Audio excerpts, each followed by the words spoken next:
नमस्कार। मैं आप सबका आभार प्रकट करता हूं कि आपने मेरे प्रयास जोशी विचार को अपना सहयोग दिया और आशा करता हूं कि आप भविष्य में भी यह स्नेह बनाए रखेंगे। आज का विचार चुनावी वादे और वोटर आपके सम्मुख रख रहा हूं। राजनीतिक पार्टियां और उनके चुनावी वादे वह वादे जो सिर्फ और सिर्फ चुनाव जीतने के लिए किए जाते हैं। पहले जनरल इलेक्शन से अभी तक के मैनिफेस्टो का विश्लेषण अगर किया जाए तो उसका 10% भी अमल नहीं हो पाया है। अगर होता तो भारत का विश्व में आज अलग ही स्थान होता। भारत का वोटर जागरूक नहीं है और अधिकांश वोटर तो मैनिफेस्टो पढ़ते ही नहीं है, या यूं कहिए कि उन्हें मालूम ही नहीं है मैनिफेस्टो होता क्या है।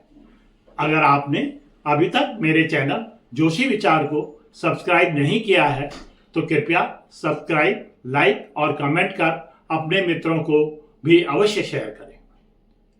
मैनिफेस्टो को चुनाव जीतने का हथकंडा कहना कुछ गलत ना होगा। चुनाव जीतने के लिए एक राजनीतिक पार्टी ने कर्नाटक में गृह लक्ष्मी योजना में 1 करोड़ महिलाओं को रुपए 2000 देने की घोषणा की, परंतु चुनाव जीतने के बाद वापस ले ली।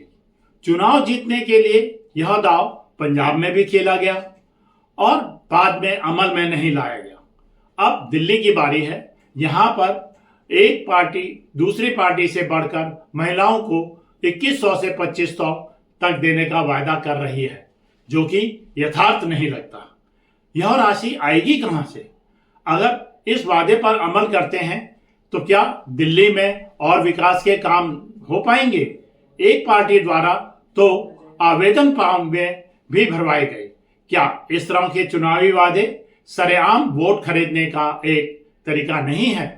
बड़ा आश्चर्य होता है सुप्रीम कोर्ट और इलेक्शन कमीशन ऑफ इंडिया इस पर कोई एक्शन ना लेकर अनदेखा क्यों करती है। मुफ्त बिजली, मुफ्त पानी, मुफ्त बस, मुफ्त शिक्षा, मुफ्त मुफ्त मुफ्त। क्या मुफ्त ही की रेवड़ियां देश की अर्थव्यवस्था के लिए एक बहुत बड़ा खतरा नहीं है? क्या इससे देश के लोगों को नकारा नहीं बनाया जा रहा है? मेरा मानना है कि देश के नेता देश के बारे में ना सोचकर अपने बारे में सोचते हैं कि किसी तरह उनके जीवन काल में सत्ता पर उनका कब्जा बना रहे और देश जाए भाड़ में। वादे जिन पर कुछ कार्य किया भी जाता है तो उसका लाभ वह लोग उठाते हैं जिनको उसकी आवश्यकता नहीं होती है। मैं एक बार अपनी बहन के घर बैठा हुआ था तो बाहर एक रेडी वाला आवाज लगा रहा था कि गेहूं चावल ले लो। सोचा मैंने कुछ गलत सुना, तब बहन से पूछा तो उसने बताया कि यह वह विचारणीय है। यह रेडी वाला वो गेहूं चावल खरीदता था जो सरकार की मुफ्त राशन योजना के तहत राशन तो लेते हैं, परंतु वह उसको बेच देते हैं, क्योंकि या तो जरूरत से ज्यादा राशन उनको मिलता है या वह इसको इस्तेमाल नहीं करते। दोनों ही अवस्था में यह योजना का दुरुपयोग है जो सरकार को रोककर जरूरतमंद तक पहुंचाना होगा।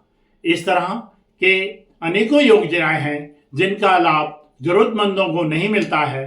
बीपीएल कार्ड की अगर निष्पक्षता से जांच की जाए तो अधिकांश कार्ड धारक फर्जी निकलेंगे।